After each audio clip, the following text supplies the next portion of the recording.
Hey everybody, it's J.K. Walker with Mobile Automotive Diagnostics. I'm just now walking out of the funeral home. It's never a good time when we actually are here, right? But actually, this one's actually a little bit interesting. So, luckily there's nobody that's passed away or anything like that, but I'm actually at the funeral home because they have called out to me because they have a vehicle that is in need of work. Now, here's one of the things about these Hearses, flower cars, or any kind of things like that, is they're usually built by upfitters. So you don't have wiring diagrams, you don't have a lot of this stuff or anything like that. So sometimes, it could be an issue. The problem they're having with this one is a parasitic draw. So we're going to figure out with this good old Cadillac right here, right? Can we find the draw and can we fix it? Because this thing is still in use. They used it today. They plan on using it later. So we're going to try to get them back on the road and find this as quick as possible. We get the hood popped here, and right off the bat we realize these didn't have a battery under the hood. So the battery was usually, I'm going to take a guess, was in the trunk, I guess, or yeah, I think it was in the trunk in these, or maybe under the seat. So luckily I was able to ask them and say, hey, where is the battery in this, right? Because we know they've already been battling this. It's been to some shops already. So we go here and there's the battery. It's actually under all this here. There was a little plate that covered it right here.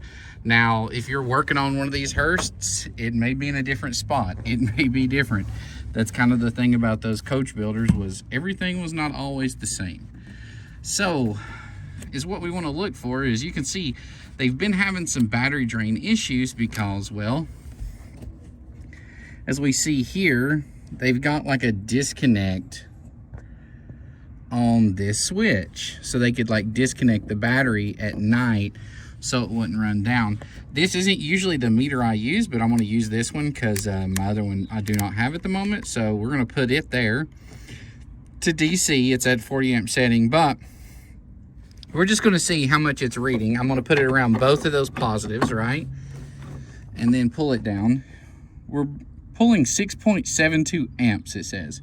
So we know that's a draw, but we also have the door open, so we have our interior lights on. So the trick to that is, right, is you want to look and see what kind of switches does it have. Does it have switches, does it have them in here? Does it have that, or no? Or is it just in the lock itself? If it's in the lock ourselves, we're just going to take something and close the latch like that right there, because now it thinks that it is closed. So if you go, you see that your lights are turned off. But even though the lights turned off, we still have 0.81 milliamps to draw there. So that's what, like 800 milliamps, right? 0.8 amps. Now, ideally, you want to see this at 100, 0.1. Man, on some cars, 0.2, is kind of acceptable, but you always want to be like under 100 or around 100. That's what I try to shoot for. Now, one thing is, we do need to let the car sit for about 30 to 45 minutes to let all the modules go to sleep, and then see exactly what our readings are there. So what we're going to do is we're just going to let this thing sit for a few minutes, and we're going to come back and check this reading. So we've let it sit here for a while, and we've got under 200 milliamps, just right under 200 milliamps of draw, right? So we're at 170, 180, 190 is where we're at. I'd say maybe if we had a better clamp, a smaller one, we might get a better reading, more accurate, but we know for sure that's more draw than we need. We always shoot for somewhere around the 100 milliamp range or lower. So got to looking though, because I was looking for the fuse boxes, and I took the panel off back there in the back because I thought maybe there was something there, but no, fuse box wasn't there. Then I started looking under here and I realized there is another battery in this and an oscillator, and the customer actually didn't even know about it. So that was actually pretty wild. So now that I've shown them that, they're actually going to, we're going to put another battery in this thing. And it's what that is, and the reason they have that with an isolator is, so if you're sitting with the strobe lights running or something like that for a procession, and you was to run the battery dead, you would have that second battery to start, because Of course, you don't want to have, you know, someone in a casket, and, you know, that would just be, you know, pretty bad for a family to have some kind of breakdown like that, you know, knee jumped off, right? So we find the first fuse box, and is what we do is we're going to test this thing for a parasitic draw. And how we actually do that is we get our meter, right, and we go to millivolts, and we're going to go to you know, DC, and we would just go from one side of the fuse to the other with each of our leads. Now, I will say this is kind of hard to do one-handed while I'm holding the phone, but I'm gonna try to attempt to get one of these here and just see if we can make it happen, just to kind of give you an idea. All right, so you can see I've got the leads, right? And I've got one on one side of the fuse, one on the other.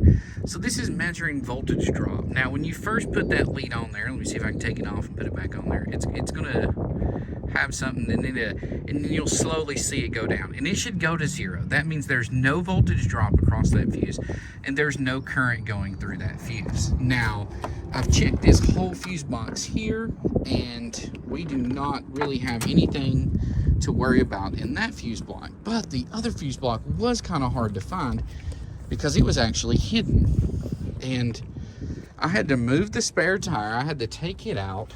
There was this little door that had to open. And that's how I found out, you know, hey, there's a second battery in this thing. Because look, we've got a second battery in here. We've got our battery oscillator. But there was another cover on the floor, and we found the fuse box, because this stuff is not going to be in the factory location. So once again, when we get to this fuse box, we don't want to just pull fuses out, because then we can wake things up, and then we can change our readings. So what we're going to do is the same thing. We're just going to go across fuse to fuse, go across fuse to fuse, right? And then if we don't have a voltage drop, then we know there's no current going across that fuse. So now is what I'm going to do is I'm going to go through here and I'm going to test all these. So we've tested all of the fuses, and when we got here to this last row, that fuse right there, which is going to be F13, which if we look at our list is going to be the airbag module, is actually pulling some amperage there, because if you see, it does have a voltage drop of 1 point, which I think my thing came off, but 1.1 is what our voltage drop was. Now we can look at the scale and see. I looked at the scale, I think it was around 140 something milliamps, so that's a pretty good draw. So is what we'll do is, I know that goes to the airbag, right? I'm gonna pull this fuse and we're gonna see what our drop goes down to. Now that we've pulled the airbag fuse, we've went to 0.01, which that's really, really good. You know, that's an amazing parasitic draw for this vehicle. Anything, and you see it's bouncing around a little bit, but that's fine. Anything under 100, especially on this hearse, I'm definitely going to be happy with. So the airbag module seems to be the issue there. Now, exactly what's wrong with that airbag module, I do not know, but it looks like maybe the airbag module is staying awake, which, you know, this is a 2006 Cadillac DTS, so it's, you know, safe to say that, you know, the airbag module is getting to the point where it's probably just going to fail, right?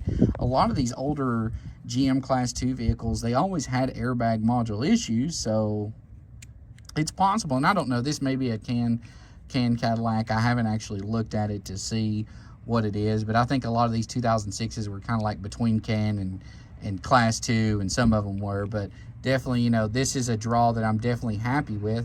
Now we're just going to have to talk with them and see how, you know, we're going to handle this airbag module. But at least now I've got this thing to where they can use it, and we're not going to have to worry about, you know, them being stuck out somewhere with a dead battery.